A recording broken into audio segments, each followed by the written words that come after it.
The Lockdown Diaries. It started like any other lockdown. News reports of a mysterious outbreak, government officials urging everyone to stay indoors, and the streets growing eerily silent as the days dragged on. At first, people obeyed. The virus wasn't just deadly, it was something else, something no one could explain. The official broadcasts kept repeating the same rules. 1. Stay inside your home. 2. Cover all mirrors and reflective surfaces. 3. Ignore any voices calling from outside after dark. 4. Do not answer the door, no matter who it claims to be. At first, I thought the rules were paranoid nonsense. I mean, we've all been through lockdowns before, right? Stock up on canned goods, binge watch shows, and wait for the storm to pass. But this time was different. Day 10. The voices begin. The first few days were fine. Boring, sure, but manageable. By day 10, things started to change. That night, as I sat on the couch flipping through channels, I heard it. A soft knocking at my front door.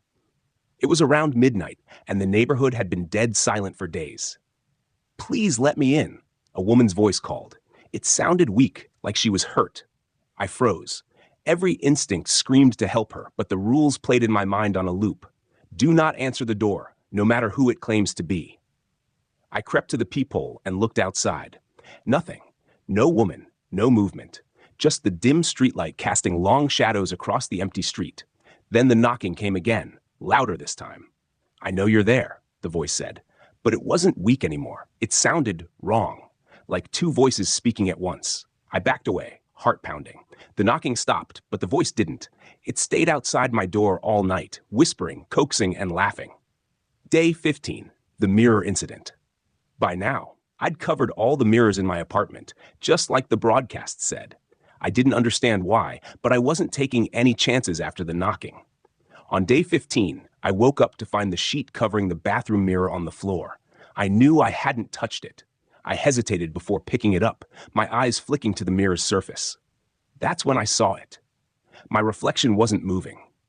I froze, staring at the glass. My reflection stood perfectly still, watching me with a blank expression. Then, slowly, it smiled. I stumbled backward, nearly tripping over the sink. The reflection didn't follow. It just stood there, smiling, even as I left the bathroom and slammed the door shut. Day 20, the forgotten neighbors. By day 20, I realized something unsettling. I hadn't heard from my neighbors in over a week. Normally, I could hear their TV through the walls or their dog barking. But now, silence. I knocked on their door, just to check. No answer. When I pressed my ear against the wood, I thought I heard faint whispers, like someone talking on the other side. "Help us," a voice whispered. It sounded distant, muffled, like it was coming from deep inside the apartment. I backed away and returned to my own place, locking the door behind me.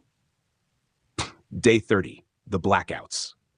By the time the power started flickering, I was running on fumes. Sleep was impossible. The whispers outside my door had become a nightly occurrence. One night, the lights went out entirely. My phone's battery was almost dead, so I lit a candle and sat in the living room, trying to stay calm. That's when I heard it. Something scraping against the walls. Not outside, but inside. The sound moved slowly, deliberately, like claws dragging across the plaster. It circled the apartment, growing louder and louder, until it stopped right outside my bedroom door. I held my breath, clutching the knife I'd grabbed from the kitchen. The door creaked open, just an inch. "Why don't you look at me?" a voice whispered. It was soft, almost playful, but it made my skin crawl. I didn't respond. I didn't move. Eventually, the door shut on its own, and the apartment fell silent again. Day 45, breaking point. By now, I was barely holding on. Food was running out, the voices were constant, and the nights stretched on forever. The world outside my window was blanketed in an unnatural fog that seemed to move on its own. One evening, I heard footsteps in the hallway. For the first time in weeks, I thought it might be another survivor. I opened the door just a crack and saw a man standing there, his back to me. "Hey!" I called out, my voice hoarse. He turned around slowly. His face was blank, no eyes, no mouth, just smooth, pale skin. He tilted his head, as if studying me, then raised a hand and pointed directly at me. I slammed the door and locked it, my hands shaking. That night, the knocking returned, but this time it came from inside the apartment. Day 60, the end. By day 60, I knew I wasn't making it out of this. The voices, the whispers, the things in the shadows, they were wearing me down. I sat in front of the covered mirror in my bedroom, staring at the sheet. Slowly, I reached out and pulled it away. My reflection stared back at me, but it wasn't me. Its eyes were hollow, and its face was gaunt, like it hadn't eaten in weeks. "It's over," it said, its lips moving even though mine didn't. "Let us in." The knocking at the door grew louder, more insistent. I stood up, walked to the front door, and unlocked it. As the door creaked open, the fog outside poured in, swallowing everything in its path. The last thing I heard was laughter, low, guttural, and inhuman. Epilogue. When officials finally entered the building months later, they found every apartment empty.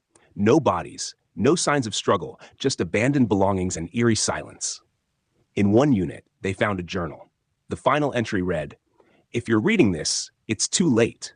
Don't open the door. Don't look at the mirrors. And whatever you do, don't listen to the voices. They're already inside." The Watcher in the Window. I don't talk about this much, but maybe telling it will help me sleep again. It started a few months ago when I moved into a cheap little apartment on the edge of town. Nothing fancy, just a one-bedroom with creaky floors and peeling wallpaper. But it was mine, and I was proud of it. The first week was uneventful. I spent most of my time unpacking, fixing up the place, and getting used to living alone. It wasn't until the second week that I noticed something was off. It began with small things. I'd wake up and find my bedroom window slightly open, even though I was sure I'd locked it the night before. Or I'd come home from work and feel like something in the apartment had shifted, like a chair was a few inches from where I left it. I told myself I was imagining it. I mean, it's an old building, right? Drafty windows, uneven floors, nothing to be scared of. But then I started seeing him. The first time was late at night. I was sitting on my couch scrolling through my phone when I felt it, the distinct sensation of being watched. You know that feeling? Like a weight pressing on the back of your neck? I glanced toward the window, and there he was. A man, standing in the alley below, staring up at me. He was just still, not moving, not blinking, just standing there in the dim light of the street lamp. I couldn't make out his face, but I could see the outline of his body. A tall, thin silhouette, his head tilted slightly to the side. I closed the blinds and told myself it was nothing, just some weirdo passing through. But deep down, I knew that wasn't true. After that, I saw him more often. Always at night, always in the same spot, staring up at my window. I tried ignoring him. I thought about calling the police, but what would I say? There's a guy standing outside looking at me? They'd think I was crazy. Then things escalated. One night, I woke up around 2 a.m. to a strange sound, like fingernails tapping against glass. My heart froze. The window. I turned my head slowly, and there he was. His face was pressed against the glass, his hollow eyes locked onto mine. I screamed and scrambled out of bed, grabbing my phone to call for help. But when I looked back, he was gone. The next morning, I checked the window. There were smudges on the glass, right where his face had been. I didn't sleep that night, or the night after. I started keeping the lights on, barricading the window with furniture. But it didn't help. I could still feel him, standing outside, watching. Then last week, something changed. I came home from work, and the apartment felt wrong. The air was heavy, the kind of stillness that makes your skin crawl. When I walked into the bedroom, I saw it. The window was wide open, and on the floor, right below the window, was a single muddy footprint. I don't live there anymore. I packed up and left that same night, crashing on a friend's couch until I could find a new place. But sometimes, late at night, I still feel it. That weight on the back of my neck, the sensation of being watched. And every now and then, when I look out my window, I swear I see him. Still standing there. Still staring. The midnight call. I was alone in my apartment one night, scrolling mindlessly through my phone, when I got a call. The screen showed unknown caller, and for some reason I hesitated before answering. It wasn't uncommon to get spam calls, but something about the timing, nearly midnight, felt off. Still, curiosity got the better of me. I pressed accept. "Hello?" I said. At first there was silence. Then a faint, raspy voice whispered, "I'm at your door." I froze, my stomach twisting into knots. "Who is this?" I demanded, trying to keep my voice steady. The line went dead. My apartment door was only a few feet away. Slowly, I turned to look. It was locked, of course. The chain was latched, the deadbolt secured, but I couldn't shake the feeling that someone was on the other side. I crept toward it, heart pounding, and peeked through the peephole. There was nothing there. I tried to laugh it off, convincing myself it was a prank. Maybe someone had the wrong number. But as I stepped away from the door, my phone rang again. Unknown caller. I didn't answer this time. I just stared at the screen, my hands trembling. The ringing stopped after a few seconds, but immediately after I got a text. "Why didn't you answer?" My blood ran cold. I wanted to call the police, but what would I even say? That I got a creepy call in text? They'd probably think I was overreacting. Still, I grabbed a kitchen knife and double-checked all the locks, trying to convince myself I was safe. Then my phone buzzed again. Another text. "I'm inside." I spun around, knife raised, but the apartment was empty. At least, it looked empty. The lights flickered just for a moment, and I heard it, a soft creak like a footstep, coming from the bedroom. I inched closer, every nerve in my body screaming to run, but I had to know. The door was slightly ajar, and I nudged it open with the knife. Nothing. My bed was unmade, my clothes were scattered on the floor, but the room was empty. And then, behind me, a whisper. "You shouldn't have looked." The last thing I remember is turning around and seeing a shadow, a figure with hollow eyes and a twisted grin. When I woke up, it was morning. My apartment looked the same, but the front door was wide open. I moved out that same day, but sometimes, late at night, I still get calls. Unknown caller. I never answer. The house on Willow Street. I never believed in ghosts.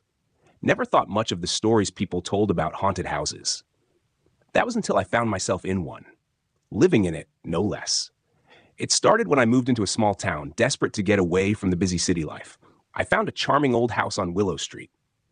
The price was unbelievably low, almost too good to be true. The realtor assured me it was just an old house needing some TLC, and I, eager to escape the noise, jumped at the opportunity. The house itself was beautiful, high ceilings, hardwood floors, big windows that let in the afternoon light. But there was something strange about it. At first, it was subtle. A creak of the stairs that didn't seem to fit with the natural settling of a building. The way the air in the house always felt too cold, even in the middle of summer. But it was when I started exploring the attic that things began to shift. The attic. The attic was small, cramped, and full of old furniture covered in dust sheets. The moment I stepped inside, I felt a wave of unease, but I ignored it. There was an old trunk at the far end, and when I opened it, I found a collection of yellowed letters, old photographs, and a book. An old leather-bound journal. The journal belonged to a woman named Evelyn. The entries were dated back to the early 1900s. Most of it was mundane, like entries about the weather or the chores she did. But toward the end, the tone changed. "I hear them at night now. Their whispers are all I can hear, and sometimes I think I hear my name being called. I tried to leave, but the house won't let me. It won't let me go. It whispers at night and keeps me here." I closed the book quickly, my hands shaking, but I didn't leave the attic just yet. There was a peculiar smell coming from the corner. I had to see what it was. I found a small door, hidden behind some old furniture. It was locked, but when I tried to turn the handle, it gave way with a creak. The door opened to reveal a small room, almost like a closet. And inside, it wasn't empty. There was a figure huddled in the corner. A woman with long matted hair, wearing a tattered white dress. I froze. She didn't move, didn't even seem to breathe. The first night. That night, I couldn't sleep. I kept hearing whispers so faint like the wind through the trees. But I knew it wasn't the wind. It was coming from the walls, from the corners of the rooms. I told myself I was just imagining it. But the feeling of being watched was overwhelming. As I lay in bed, staring at the ceiling, I heard footsteps outside my door. Heavy, deliberate steps like someone was pacing. I opened the door to find the hallway empty, but the temperature dropped. The air was thick, suffocating. That's when I saw it. At the far end of the hallway, a figure stood, tall, pale, with long, dark hair. Her eyes were hollow, empty voids that seemed to suck the light out of the room. I tried to scream, but no sound came out. The figure started walking toward me, its movement jerky, unnatural. The air grew heavier, pressing down on me until I could hardly breathe. I backed away, tripping over the rug in my panic. But the figure didn't stop. It kept coming until it was right in front of me. And then, nothing. The aftermath. The next morning, the house was silent. The oppressive feeling was gone, replaced by an eerie calm. I thought maybe I had dreamed it all. But the photos I found in the attic told a different story. The woman in the attic journal, Evelyn, she was the same woman I had seen in the hallway. But what disturbed me more was the last photograph, taken just before she died. It was a photograph of her, standing outside the house, smiling. And in the background, in the window, I could see myself, standing there. I moved out shortly after that. I didn't even bother taking my belongings with me. I just left. The house still stands, abandoned now, with the whispers and footsteps still echoing through its empty halls. Some people say it's haunted, that it never lets anyone leave once they've entered. But I know one thing for sure. I'll never go back. I don't know what it was or what it wanted, but I know I'm lucky to have escaped. And I'll never forget the eyes. The empty, hollow eyes staring at me from the darkness.